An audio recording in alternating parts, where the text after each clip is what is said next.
Hello, everyone. You're listening to Those Other Girls with Mallory and Friends. I'm Mallory. And I'm her friend, Melanie. And we are changing culture and bringing back traditional values. Okay, everybody, a fan favorite. Melanie is back. And we're interviewing her this time, and she's going to co-host another time. We're interviewing her this time because she did something really, really cool that when she told me about it, I was like, oh my God, like that's amazing. How'd you get the opportunity? And then all of the pictures were really cool. And she did something really amazing. And we're going to talk about it. So, Melanie, can you tell us what you did a couple weeks ago? Yes. So, hi, y'all. I recently just came back from Uganda. What? Random. That's right. I was in Africa. And so, what we did, my team did, was a team of international pro-life leaders from the States, from Scotland, and from Austria partnered up with the Africa Life Youth Foundation, which is a awesome pro-life organization in Uganda that works to help young mothers who are considering abortion, to help support them and their babies, and also working with students and young professionals to help them start up pro-life groups and create a pro-life culture. So that's the organization that we work with. And what we did was we, as a team, partnered up and created a pro-life camp for these young leaders to help teach them some of the ins and outs, pro-life 101 and some pro-life advanced topics. And that's what we did, is put on an awesome camp and help to inspire and equip the young people of Uganda. So that was really cool. I mean, going to another country and sharing something positive like that, but not treating them as if they're anyway, you guys know what I'm trying to say. Doing something like that, like teaching a man to fish. That's what I mean. Teaching a man to fish. Yes. That is something that I have been interested in for a really long time. I actually majored in international relations in college, and that's what I wanted to do, things similar to that, like teaching a man to fish. And then I took a few like US politics class, and I was like, oh, we got issues, let's fix here first. But I love that because the reality is there are still countries, there are still places that do not have good pro-life programs. They don't have programs. They don't know how to help the people and things like that. So that's awesome that you got that opportunity. So first official question is, how did you get that? How did we get that opportunity? Like, how did they pick you? Awesome. Yeah. So my awesome friend and team member, John Mark, is a pro-life activist here in the States, and he's the one who built the initial relationship with Richard Sampala, who is the director of the Africa Life Youth Foundation.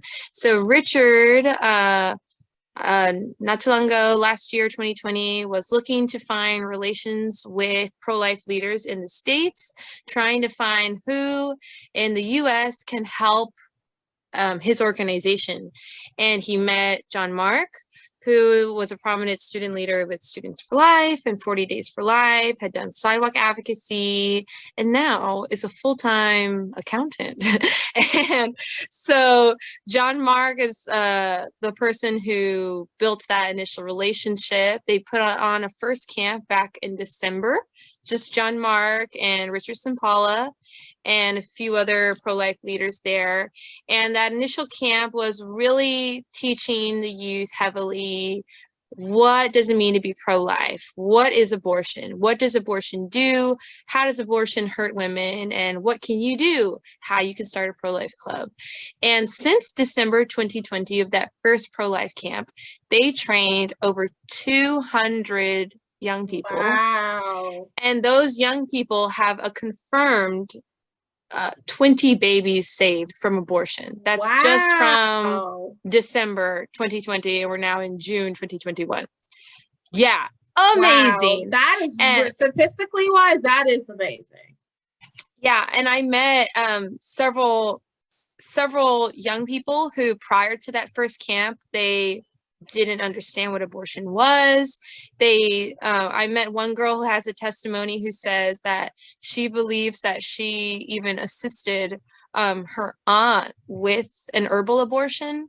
One of the methods that they do in Africa that you wouldn't find based off of like data are like non-medical abortions, like through herbs.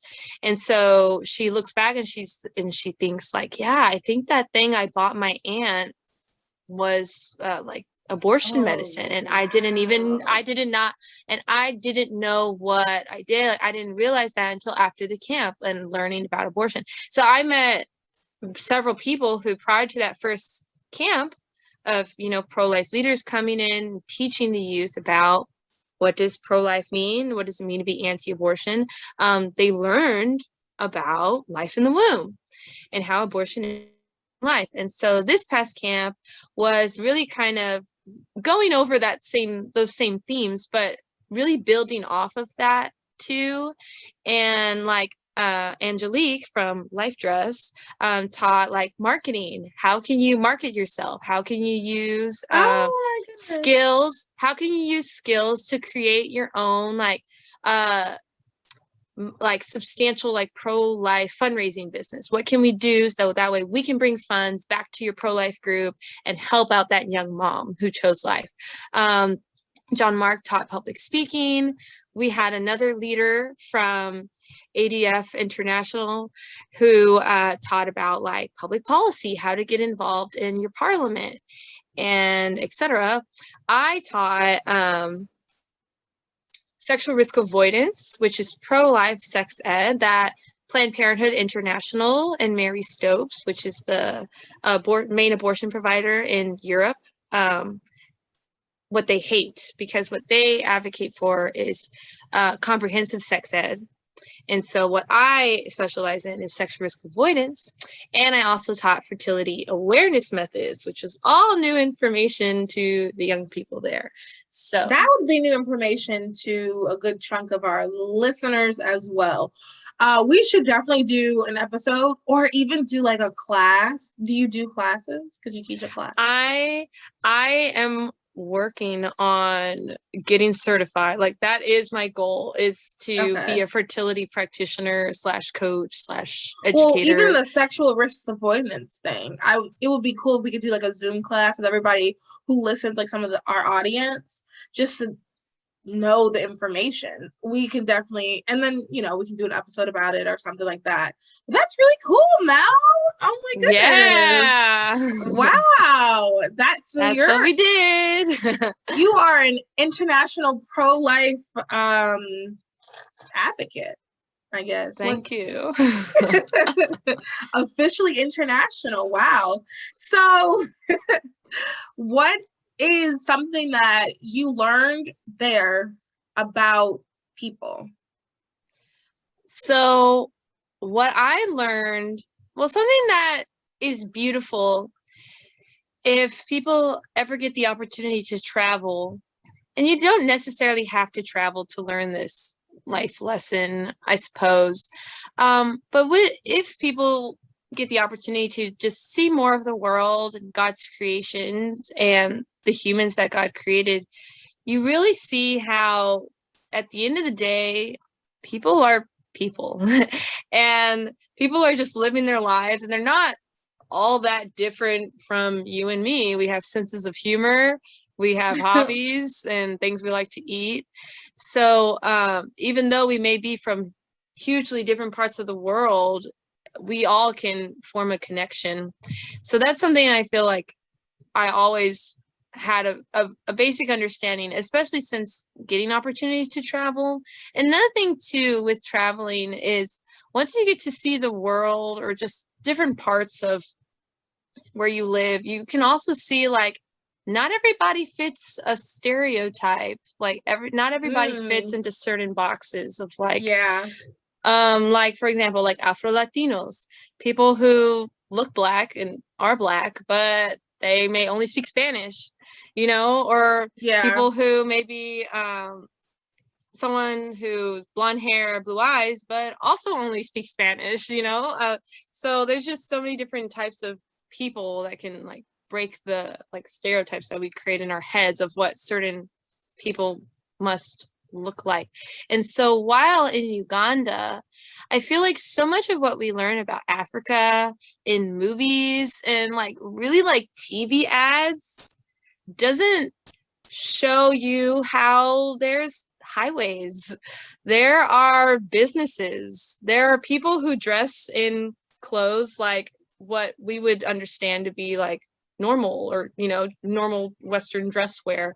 And so that's just like, I went to Uganda with like no expectations, and that's something like I didn't want to have any expectations. I wanted to go and I just wanted to take everything in with like a blank understanding.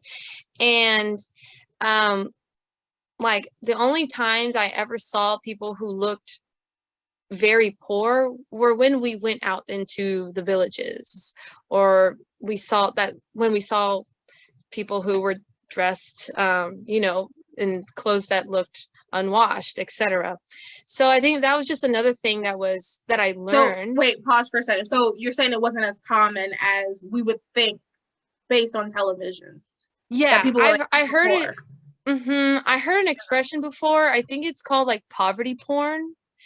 And yeah, I heard that expression before of like when you see the ads on TV that show you the hungry children or the sick children, not to deny that exists, but that isn't everywhere you go.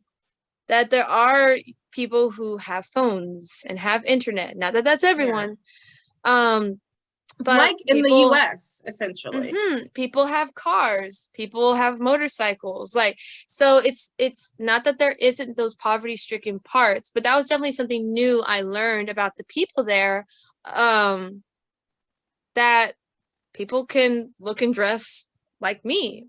And so I think a lot of like the advertisements that we see are not the, you know, vast majority, at least of my experience.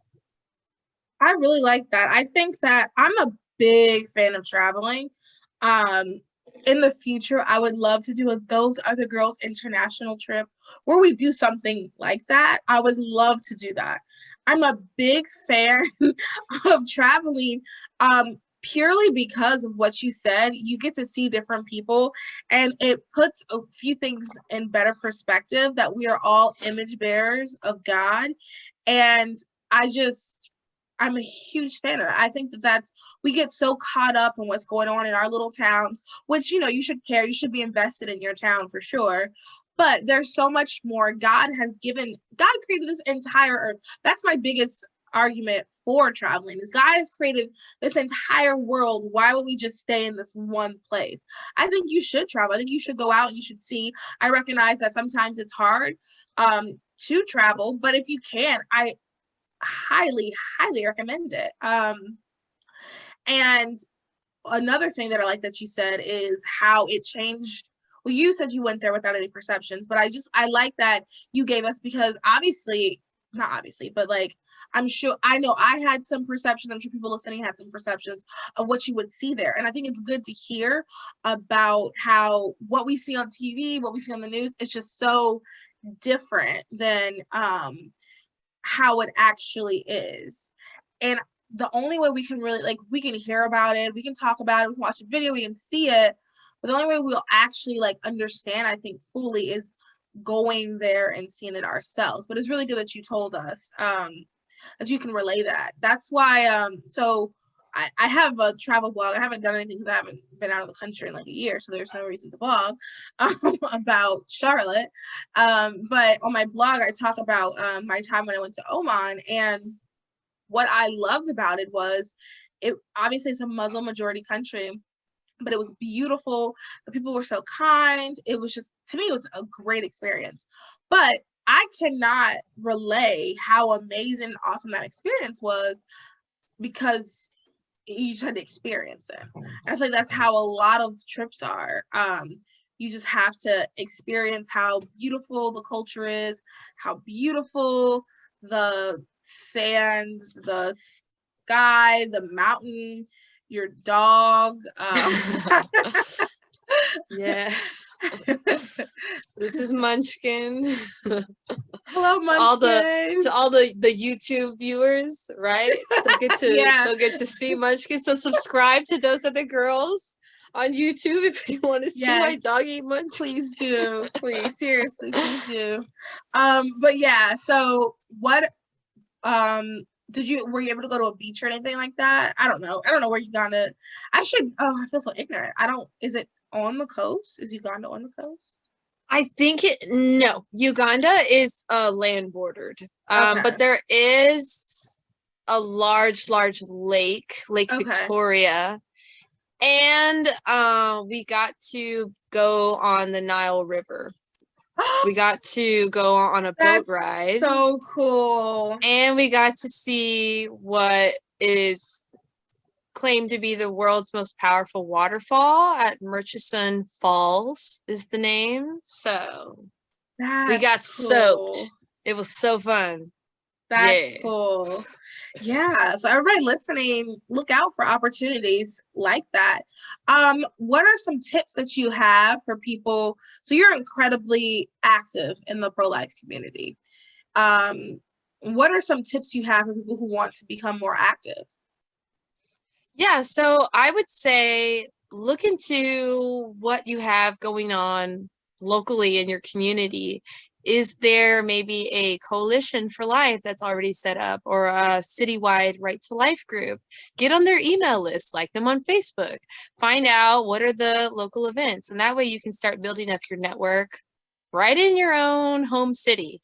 And another thing I would definitely recommend is if you are on a college campus, a high school, to start up a pro-life group. And by starting up a pro-life group, you will meet other like-minded people. And when you come into the Students for Life community, you will vastly grow your friend group and your friends list. And you'll meet so many pro-life leaders merely by saying yes to being a pro-life voice on your campus.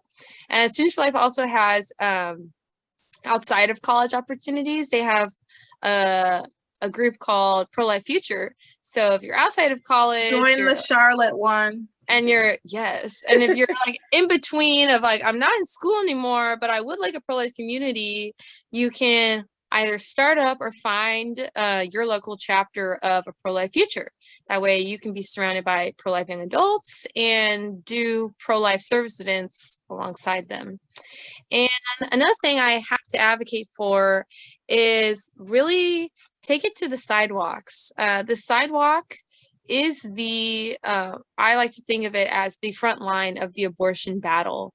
So find out your local abortion facility. If you don't have one, praise be Jesus Christ. Find out what are their hours of operation, what are the services that they're providing there, and what are the pro-life alternatives near you? What are the federally qualified health centers near you? And that way you know where you can refer people to when you do have conversations on the sidewalk. And we're so blessed here in the United States to have the freedom of speech that we do.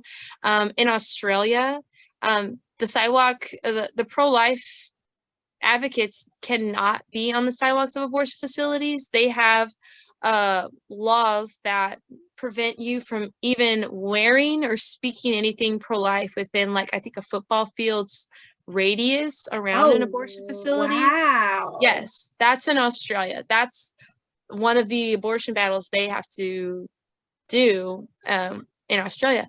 And in Uganda, what I learned is that, surprisingly, it's so interesting. In Uganda, in their constitution, it actually protects the preborn, and abortion is illegal. However, abortions do happen. And because of organizations like International Planned Parenthood Federation and Mary Stopes, they will donate money to African countries in exchange for them being able to offer their services and contraception and sex ed. And they are not hiding. They will say, like, Mary Stopes, family planning. So they're not even trying to hide that they're there. So wait, pause for a second. Let's talk about that. So how do they get away with that if it's illegal? Yeah, so what I learned here in the States, we have 40 Days for Life, which is a wonderful 40 days campaign of peaceful prayer and sidewalk advocacy. And in Uganda, I actually got to meet the man who started up 40 Days for Life in Uganda. And so they would try to be out on the sidewalk and be that pro-life presence. And it won't take more than a couple hours for police to come and to tell them you can't be here, ask them, what are you doing here? Because the argument is that they are causing slander, that you can't actually prove what's going on inside. So do you really want to be the person to falsely accuse people of what's happening? So they changed their name from 40 Days for Life to 40 Days for Love, because you can't stop someone from loving. You can't stop one from saying, I'm just here because I love people. So that's how they get around it, is by saying, we're just here to love. So that's how. But how does Planned Parenthood and Mary Stokes, how do they get to have things if it's illegal in the Ugandan constitution? You can think of it as like a law that's just not enforced. Okay, that's crazy. And because many pro-abortion organizations will offer money in exchange for providing their abortion and contraception services. Wow.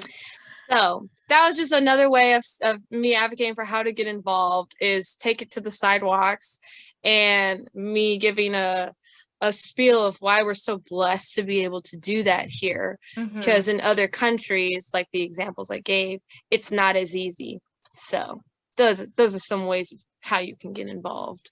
So to talk about two things you said really quick, you mentioned contraception and sexual education in a negative. Do you mind? We are going to do, the plan is, and I'm saying this, speaking this, so everybody listening, hold me accountable. The plan is to do a month where we talk about femininity in general. So like, we'll review that book. I want to get this lady that talks about biblical femininity. She has like a podcast. I want to get someone to talk about why the pill is so wrong. I want to have a whole month dedicated to all of this. But really quick, Melanie, do you mind talking about why the pill is a negative if you are pro-life? Because a lot of people, when I have said that I am pro-life and I'm against the pill, a lot of people are like, what? That doesn't make any sense. If you want, and they get all upset. And I'll admit, the reason why I was against the pill initially was just because I think it's unnecessary and it affects your body so negatively. And I mean, these are all still true. But this added extra layer of being pro-life and being against the pill. Can you explain why?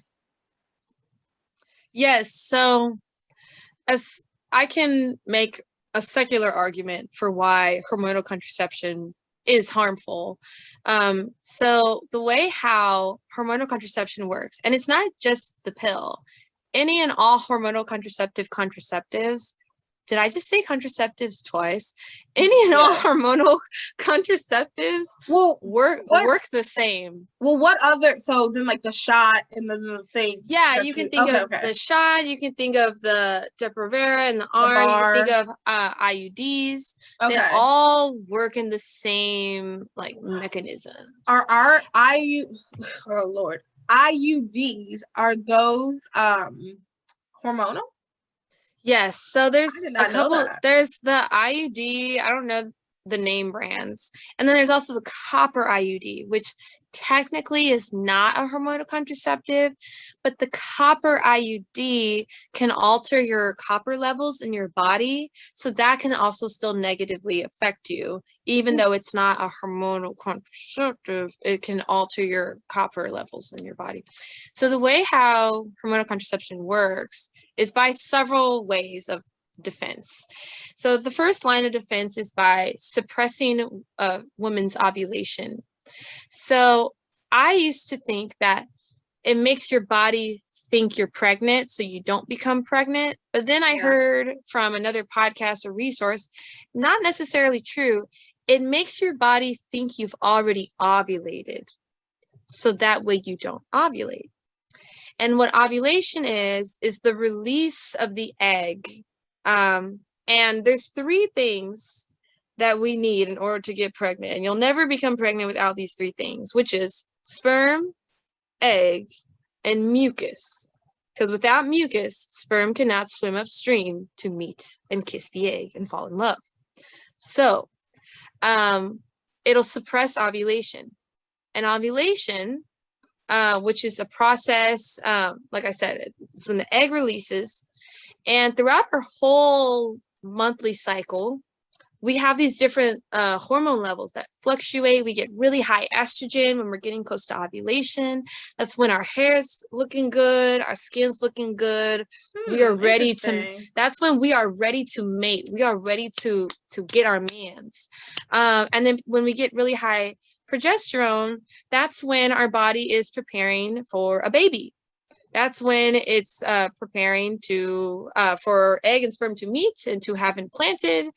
And so then when our uterine wall is shedding, when we're bleeding, that's when our progesterone level and our estrogen are kind of just coming and going. So because we bleed because the egg did not meet the sperm.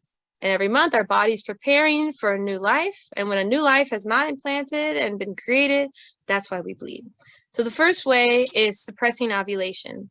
And what that's going to do is to fluctuate, mess up your natural hormones. The next line of defense is by thickening cervical mucus. So like, I remember how I said, we need sperm, egg, and mucus. And there's different types of mucus that we have. But the peak type mucus, the really, really good kind of mucus that sperm loves to swim easily upstream, is mucus that's either long, it's stretchy, it's maybe clear. It's that like lubricative feeling when you're wiping and you're like, whoosh, like it's like you're like falling. But it's that lubricative feeling. And so that's really good peak type mucus. So what hormonal contraception will do is it will thicken the mucus to keep from sperm to ever be able to swim upstream. The next way how hormonal contraception works is by slowing the movement of the fallopian tube. So you can think of, I don't know, here are ovaries and these are, I don't know, trying to figure out a good way of like a visual representation. But so, okay, this is kind of good. So let's say this is our ovary. Okay. Oh, this, you have to be watching on YouTube, y'all, if you want to see the demonstration. But you can picture our ovaries and our fallopian tubes, right? And fun fact is that the ovaries and the fallopian tubes are not actually connected, as a lot of imagery shows. Anyway, so our ovaries have a whole process of preparing the egg throughout every menstrual cycle. The egg is released, the fallopian tube goes to get the egg, and so it will slow down the movement of the fallopian tube to either keep from getting the egg or the egg being able to go down So let's say, so sperm will swim upstream and meets the egg in the fallopian tube. And so what may happen is, since the movement is slowed down, ectopic pregnancy, because egg and sperm have met, new life has formed, and now the new life has implanted inside the fallopian tube. So people on hormonal birth control have a higher risk at having an ectopic. Exactly. Oh, I hope everyone heard that. Oh, wow. And then the last, so you can already understand if there's a new life that's been formed and the new life is not able to implant where it's supposed to be, this is causing an abortion. It is causing the end of a human life. And the last way, the last line of defense, how hormonal contraception works, is by thinning the lining of the uterus. So remember, every month, our uterus, our lining is growing every month because it's getting ready for new life to implant. And when new life has not implanted, that's when the egg cries blood because she did not fall in love and meet her sperm. So it will thin the lining of the uterus, making it so that if a new life has made it past the fallopian tube, and is wanting to implant, like how naturally the process goes. That's the way how God made our bodies. This is the way how God designed life. The new life will not be able to implant, and then will be expelled or will die, which will cause, again, an abortion. And okay, I was just gonna say, if you believe life begins at conception, that is definitely something you need to consider. If you believe life begins anytime past conception, you know, that's not our stance here. Then that is what it is. But if you believe that life begins at conception, the method that Melanie just explained says a lot right there. Thank you for that. So, long story short, hormonal birth control is not good. It's not good. We're going to do an episode about it, and I just really wanted Melanie to explain that. And then can you... Oh, sorry, go ahead. So, yeah, just last thought on that is like the yes, from the pro-life stance, is that hormonal contraception has the potential to end a human life. If we truly believe science, that life forms at the moment of fertilization, sperm meets egg, they kiss and they fall in love, they make a new human being, then it has the potential to be an abortifacient, meaning it can cause an abortion, ending life. But the other reason why I would tell any and everyone to not get on hormonal contraception is because of the way how it will alter your hormones, how it can hurt you as a woman. So there's like the two different ways how to look at it. Yes, it can end a human life, but it will also mess up your body just as a woman. Yeah. Period. So two things to consider of reasons why to never get on hormonal contraception. And I know, so like I have friends that are taking it because they have like PCOS and they have different things going on in their bodies. But we're reading a book by someone who, I want to say she's a Christian. She's made tiny points that are like, that sounds very Christian. But she has a secular audience. And she is even expressing how bad hormonal birth control is. And she also, in the book, she gives alternatives to, if you do need to take, if they tell you need to take it for your acne or for PCOS or for other things, like there are alternatives. In our episode where we go into more in depth, we definitely will get into that more. Could you also really quick before you end, can you tell me, okay, I already asked like how can other people get involved. Can you tell us what was the best part of the trip? Yes. I also want to say just another thought on the contraception. This is your, is that, for those that don't know, this is Melanie's thing. Like if you ever meet Melanie, this is her thing. Like, yes. I love it. I love it. I want to be a fertility practitioner, everyone. Huh? I want you to be one too. So just last thought on like women who are on the pill because of like PMS, because of PCOS, because of endometriosis, et cetera, et cetera, et cetera, is that hormonal contraception is a band-aid that isn't actually solving your underlying problems of what's causing you that pain, that discomfort in the first place.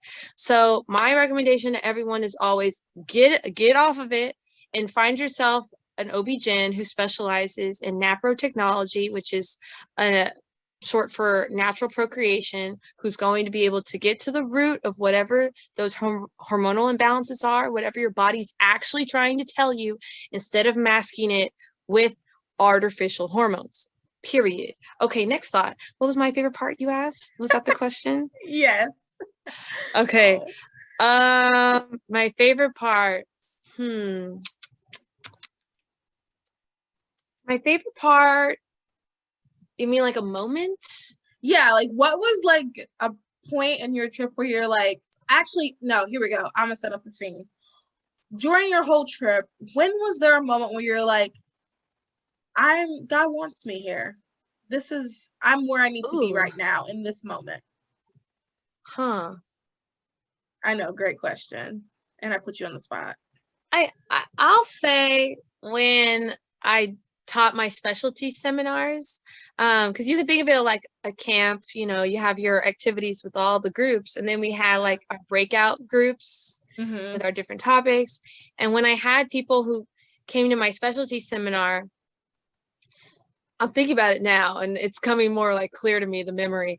I was talking about sexual risk avoidance, and I was talking about the harms of how Western pro-abortion organizations will come into African cultures, some cultures who don't even have a word in their language for abortion. There's not even like a word to describe the concept, how they'll come in, how it's harmful, how a lot of their ideology is based off of, well, they need this. They're already going to fail. So since they're already going to be having premarital sex, like they need the contraception, they need the abortion because they're already going to be doing this stuff. So they need this. And I remember sharing this information and just seeing the just anger on some of their faces of like, how could these outside pro-abortion Western organizations like come here thinking that we need that, thinking that we're not worthy of I don't know, a life without that stuff, like thinking that we need that to succeed. Them just being so justly angered and so thankful to be hearing this information from a pro-life Westerner who's telling this out of love and because I want them to know what's going on. So I just remember so much appreciation from them telling me like, thank you for sharing this with us. Like, I cannot believe that anyone would think that like we need that. And I remember like wanting to tear up a little bit because I felt how genuine their responses were. Like I said, that just anger of, we don't need that. Like, we don't want Planned Parenthood. We don't want Mary Stopes. We don't want hormonal contraception. And we're not going to be like what they think we're going to be, which is to be having premarital sex, multiple partners, getting HIV, needing and wanting abortion. Like, they're like, we're not going to be like that. So yeah, I guess that would have to be a favorite moment. Oh, that's so good. And I'm sure that felt amazing that God was able to use you through that. That's such an amazing, that's a blessing you got to do that. And we have a friend that went as well, and we're going to have her on, but there's a bajillion things that I want to talk to her about on here too. And I'd love to hear her, Angelique, I'd love to hear how she... I thought you were confused about who I was talking about. No, oh, okay. I wasn't. I was just looking at you. Okay. Sorry. But yeah, I'd like to hear her perspective as well. But yeah, so thank you so much, Mel, for coming on. This was a really, really good episode. It went about an hour, which is fine. Really? Yeah. I've given up on trying to do it in 30 minutes. No, there's no reason. Yeah. 2 times speed, y'all. 2 times speed. Yeah, I know it seems difficult at first, but the more you listen to it, like your brain adjusts and your brain will like, it'll hear it just fine over time. I was a disbeliever too, okay? But you just got to try it, and over time you'll get used to it, and then you'll be bada bing bada boom going through those podcasts. Yeah, so as long as you're listening, I really appreciate it. If you have not, make sure you rate, review, subscribe, join our Facebook group. We're going to continue to post some things. I'm going to try to post like some of the resources that we talk about in episodes. I'm going to try to be more proactive in that space. And then if you ever have anything you want to add to that space, please feel free. Don't forget to sign up for our 5K in July. And also our donation this month, I'll have to fill you in on that. Our donation this month is to Women of Mountain City to help them get the feminine products for the women there. We did a great episode with Olivia about that.